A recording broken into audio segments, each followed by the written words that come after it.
Welcome, everybody, to Let's Talk Computer Science, a podcast dedicated to talking about the past, present, and future of computer science. This podcast, of course, is made possible by our friends at Rex Academy. Be sure to check out their amazing computer science platform, including courses on cybersecurity, artificial intelligence, which is all over the news lately. Don't have a teacher? Not a problem. Rex Academy actually now supplies instructors as part of the platform, so be sure to check them out at rex.academy. Today, I'm excited to have on the show Jennifer Jones. She has a great many titles, and many of which I've never seen before in terms of a guest on a podcast. Solar System Ambassador to NASA, the Computer Science Tech Teaching Excellence Award winner, GeoMaker Institute Certified, National Geographic. Just a wealth of background, Jen, coming to the show. Thank you for coming on. Thanks for having me. I'm excited to be here. My first question was going to be, how do you sleep? Because it seems like you're doing many, many things there in northern Utah. But let's. I gotta ask about the NASA angle, because as a kid growing up, I was like a space camp junkie. I wanted to be a part of all of that. I was way involved in it, and I think it's such a natural tie-in to what we're doing with computer science with kids in schools, to just lend them toward that, the SpaceX programs and NASA. So what got you interested, first of all, in that, before we get into kind of what some of the work you're doing around it? Well, just to start, I actually sleep pretty well because I keep myself busy enough that by nighttime I am tired. You're exhausted. You're ready to go to bed. I love it. Yeah. Well, when I was a kid, my family used to go camping a lot, and we've got some beautiful mountains up here with some beautiful dark skies. And our little camper trailer that we had back then was not quite big enough for all of us to sleep inside. So we had two people every night who had to volunteer to sleep out under the stars. Since I had one sister, that was the two of us that usually did that. And the boys took over the trailer, but I actually really loved it. I loved to lay out there under the stars and watch the Milky Way go across the sky. So that was kind of where my love of space and astronomy started. And then a little later on, as I was going through, getting into college, I took some astronomy classes, which I absolutely adored. And then as I became a teacher, I had an opportunity to get some little STEM kits that were basically the sensor guts of a CubeSat satellite. And we were able to use those in class, which was really fun to build some little experiments with those. And as I was getting into those, then I got recommended by a few people to try this and try that, and just kind of grew my network, and eventually ended up talking to some people at NASA and some people at the Space Foundation, and it just kind of all snowballed from there. So how does one become a solar system ambassador? It's an application process. It's a voluntary position. Your job is to basically go around and present information about NASA technologies and missions and things like that are going on currently, and engage the public with those kinds of things. So it's a really fun little side gig to have, so to speak. But yeah, it's an application process, and it can be a little tricky to get in. It just kind of depends on what your resources and your network's like. So, and taking all that background, so you definitely have a passion for that, which I think is a big part of what we, as teachers, sometimes we get burned out on things because maybe we're teaching stuff that we're not excited about. It sounds like you're very passionate about it. How do you take all that and then tie it into computer science? How do you get the kids, because you work with kids kind of all ages, looks like middle school, high school a lot. What are some things you're doing to kind of connect the dots from maybe a sixth grader coming into your program to, like, now here's also this opportunity, this tie into NASA and outer space? It's actually really pretty easy. You just as the kids are coming in, our school has a lot of technology focus. So we actually start the kids taking some computer science classes as early as first grade. And they continue with that. I actually was one of the teachers that helped to design that pathway from first grade through ninth grade. So that by the time they're done with ninth grade, which is the first year of high school, but in Utah, they're actually in a junior high setting at that level. Interesting. But at that point, by the end of ninth grade, we want our students to be ready that they could take an AP computer science course and pass. So we started at that point and started breaking down the curriculum and the skills that they would need and the knowledge that they need to have, and working backwards so that they can start in first grade and they have a complete pathway to be able to get to that point. So by the time I get them now in sixth, seventh, eighth, or ninth grade, right now I'm teaching eighth grade, but it varies a little bit from year to year. They already have a pretty decent computer science background. They already know the basics. They can already code a game. They can code a website. So they're coming to me with a background of knowledge that's helpful. And then NASA has this program. It's called NASA Spinoffs, and it is a showcase of the technologies that have been developed in the previous year that are available for the public to know and use and whatever they want to do with Ah, them. They can be licensed and used in product development, all kinds of things. So I can take the kids into that NASA spinoffs publication. It's digital now, PDF online, but for many years it was been a magazine that's been published, and the students can go through that and they can find technologies that are interesting to them, and then they can explore how they might be able to use them in a different format or use them on earth to make life better on earth, that kind of thing. So it's really fun. The kids quite enjoy digging into that. yeah. So it's definitely a lot more than just the olden days of like Tang and was it a dry ice cream, right? I mean, it's just like the two things that I remember as a kid. Like, oh, these are the astro toothpaste. That was the other one. Like these are real world things that NASA kind of invented that the general public now has. I love that they have that tie-in where you can kind of go back and reflect on that.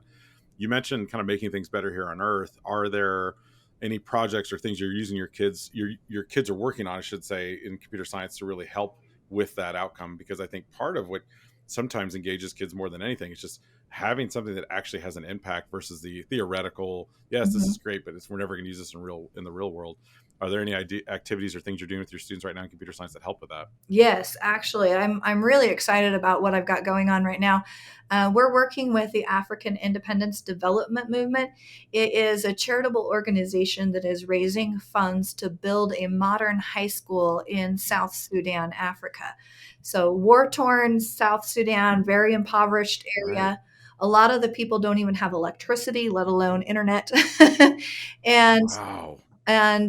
my students are actually building a website for this international organization that will help them to raise funds.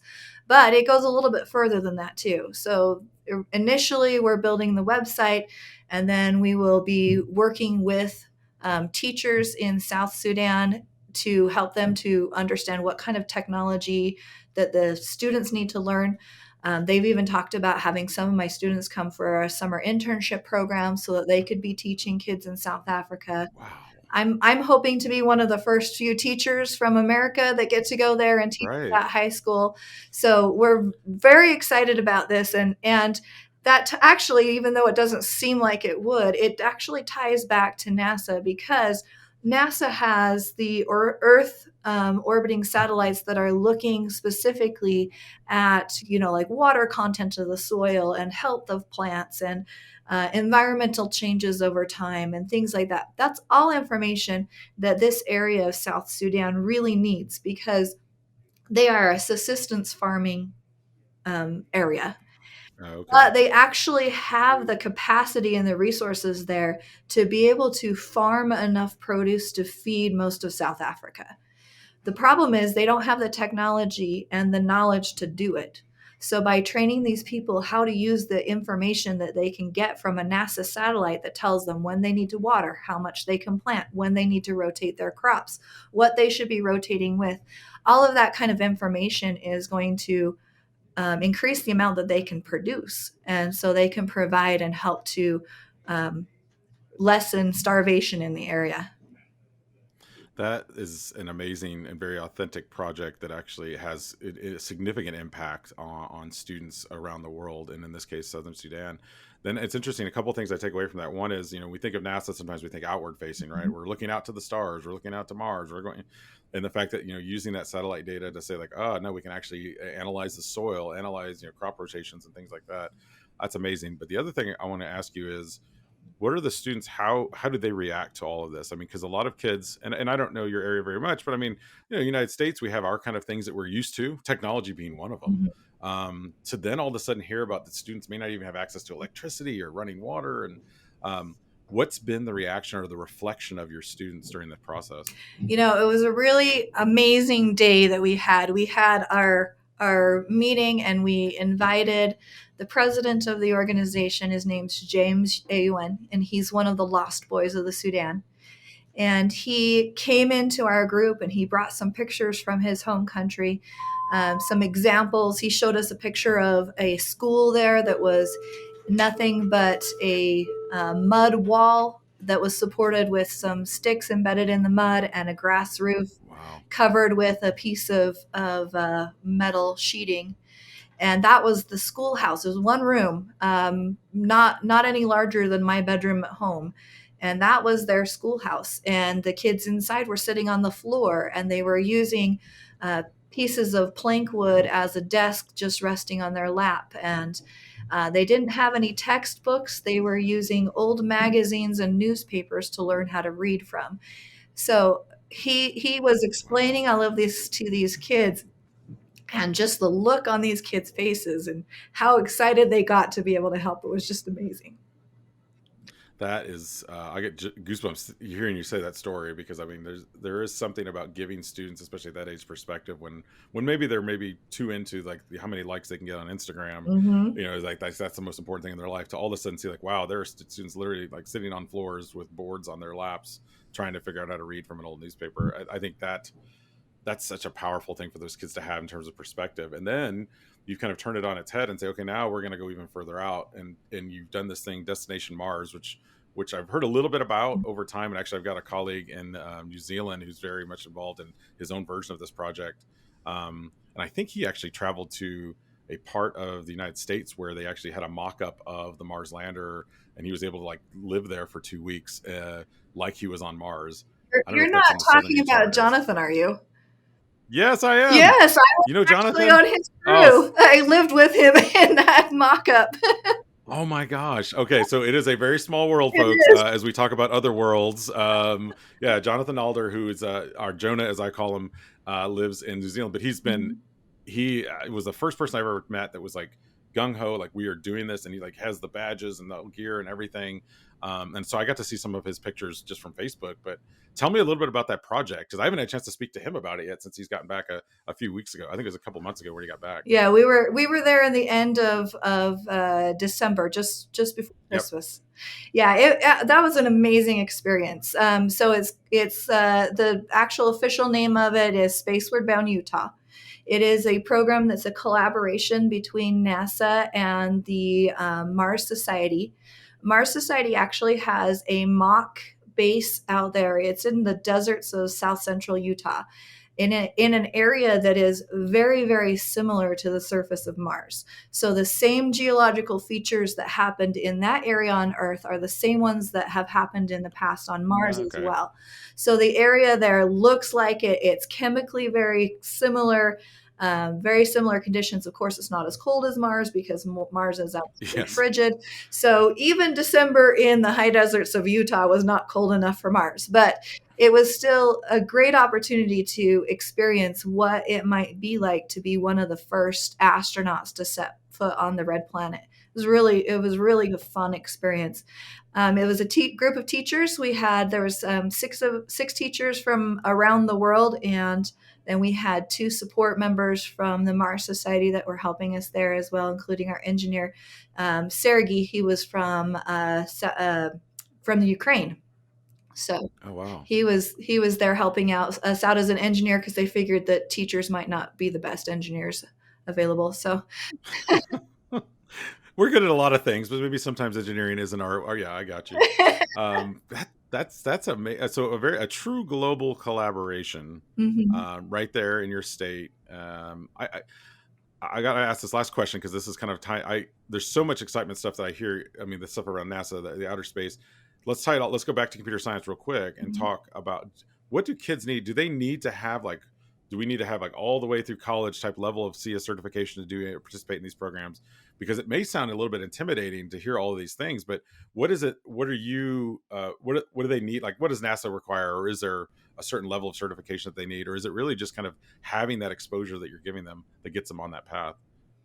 Well, NASA does definitely want to have, somebody who has like a master's degree in computer science or things like that, because when you're working for NASA, you're working on projects that, um, if something goes wrong, if something's not perfectly right, there may be lives at stake. There may Yeah. be billions of dollars of equipment at stake.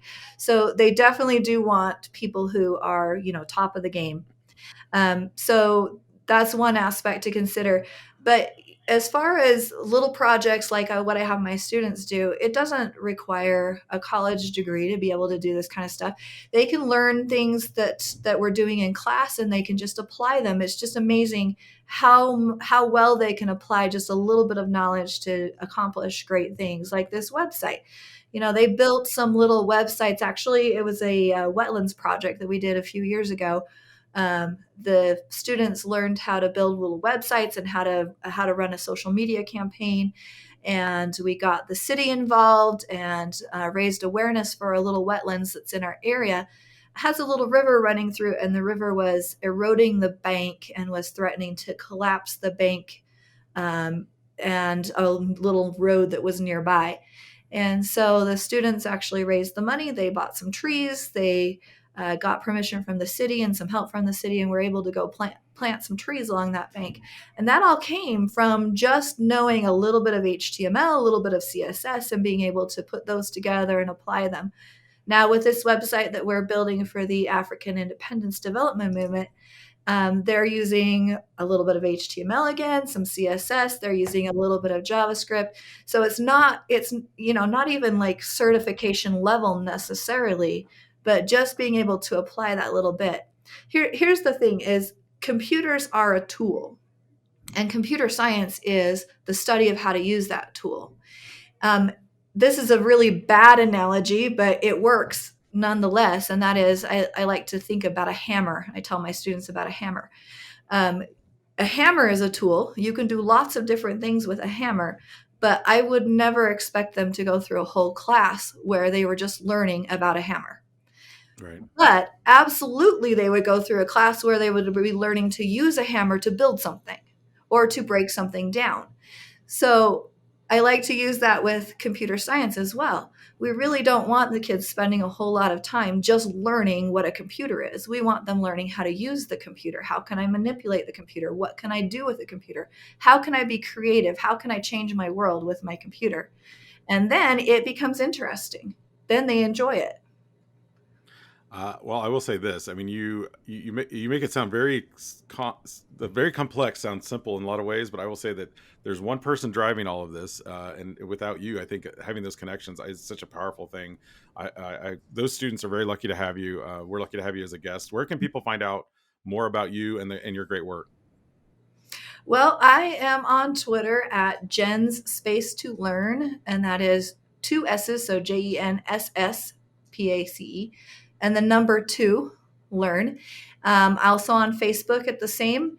And if anyone would like to donate to the cause for the African Independence Development Movement, help those schools to get built and help to get some computer science technology into the hands of some Sudanese students, that is aidafricans.org. Okay, we'll make sure to drop that into the show notes, folks. So those of you listening to this podcast or watching it online, be sure to check the show description for the link to that so we can help out that amazing project there in South Sudan. Jen, thank you so much for being a part of Let's Talk Computer Science. Thank you so much for having me. I've really enjoyed it. And thanks again to our friends at Rex Academy for making this podcast possible. Be sure to check out their amazing platform at rex.academy. We all know technology will be a part of our future. As educators and leaders, it's our role to make sure that all of our students have an opportunity in that future as well, including those in South Sudan. This is Carl Hooker, signing off.